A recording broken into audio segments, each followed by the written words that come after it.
नमस्कार, आप देख रहे हैं न्यूज 18 का डिजिटल प्लेटफॉर्म। मैं हूं आपके साथ रुचिका राज। दक्षिण भारत की राजनीति से इस वक्त की सबसे बड़ी खबर सामने आ रही है। तमिलनाडु में भाजपा का चेहरा और पूर्व जांबाज आईपीएस अधिकारी के अन्नामलई ने बीजेपी से इस्तीफा दे दिया है। कयासों का बाजार हफ्तों से गर्म था, लेकिन अब खुद भाजपा के राष्ट्रीय अध्यक्ष नितिन नवीन ने आधिकारिक तौर पर अन्नामलई का इस्तीफा स्वीकार कर लिया। साल 2021 में राजनीति में कदम रखने वाले अन्नामलई को तमिलनाडु में सिंघम और भाजपा का संकट मोचक माना जाता था। लेकिन आखिर ऐसा क्या हुआ कि महज कुछ ही सालों में अन्नामलई का पार्टी के केंद्रीय नेतृत्व से मोह भंग हो गया? क्यों उन्होंने पार्टी की तरफ से मिल रहे राज्यसभा सीट के प्रस्ताव को ठुकरा दिया? और सबसे बड़ा सवाल तो ये है कि अब अन्नामलई की आगे की तैयारी क्या है। आज के इस वीडियो में हम इसी राजनीतिक भूचाल पर पूरा इनसाइट एनालिसिस करेंगे कि आखिर ये पूरी कहानी शुरू कैसे हुई और अब आगे क्या होगा। देखिए, अन्नामलई का ये इस्तीफा अचानक नहीं हुआ है। असल में इसके पीछे लंबे समय से सुलग रही नाराजगी और सिद्धांतों की लड़ाई है। दिल्ली में भाजपा अध्यक्ष नितिन नवीन और गृह मंत्री अमित शाह से मुलाकात के दौरान अन्नामलई ने अपना 5 पन्नों का विस्तृत इस्तीफा पत्र सौंपा था और इस पत्र में उन्होंने साफ तौर पर यह कहा था कि पिछले 18 महीने से तमिलनाडु की राजनीति को लेकर के उनके और दिल्ली आलाकमान के विचारों में भारी मतभेद थे। असली विवाद शुरू हुआ गठबंधन की राजनीति को लेकर के। अन्नामलई का हमेशा से ये मानना था कि तमिलनाडु में भाजपा को बिना किसी बैसाखी के स्वतंत्र होकर के अपने दम पर मजबूत जमीन तैयार करनी चाहिए।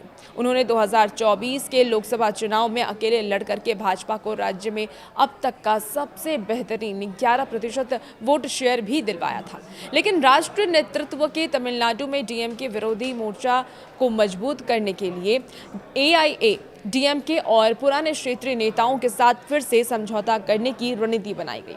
अन्नामलई को ये कतई मंजूर नहीं था।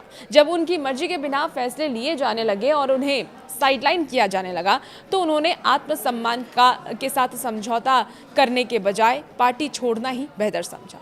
उन्होंने ये सोचा कि हम अगर अपने आत्मसम्मान को ही यहाँ पर समर्पित कर देते हैं या छोड़ देते हैं तो फिर आगे हमारी क्या वैल्यू रह जाएगी, और इसीलिए उन्होंने पार्टी को छोड़ दिया। पार्टी के भीतर मतभेद तब और गहरे हो गए जब हाल ही में संपन्न हुए तमिलनाडु विधानसभा चुनाव में भाजपा का प्रदर्शन काफी कमजोर रहा। अन्नामलई का ये भी मानना था कि पार्टी के इस हार के पीछे बिना सोचे समझे किए गए गठबंधन और स्थानीय नेताओं के गलत फैसले जिम्मेदार थे।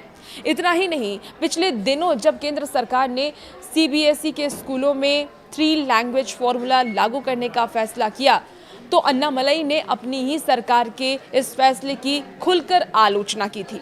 उन्होंने इसे तमिलनाडु के छात्रों और सांस्कृतिक पहचान के खिलाफ बताया और इसी घटना ने यह साफ कर दिया कि अन्नामलई अब भाजपा की राष्ट्रीय नीतियों के दबाव में रह करके तमिलनाडु की क्षेत्रीय राजनीति नहीं करना चाहते हैं। अब सबसे बड़ा और दिलचस्प सवाल तो यही है कि अन्नामलई का अगला कदम अब आने वाले वक्त में क्या होने वाला है। देखिए, सूत्रों और राजनीतिक जानकारों की माने तो अन्नामलई ने पीछे हटने का मन बिल्कुल नहीं बनाया है। वो बहुत जल्द एक नए राजनीतिक जन आंदोलन की घोषणा कर सकते हैं।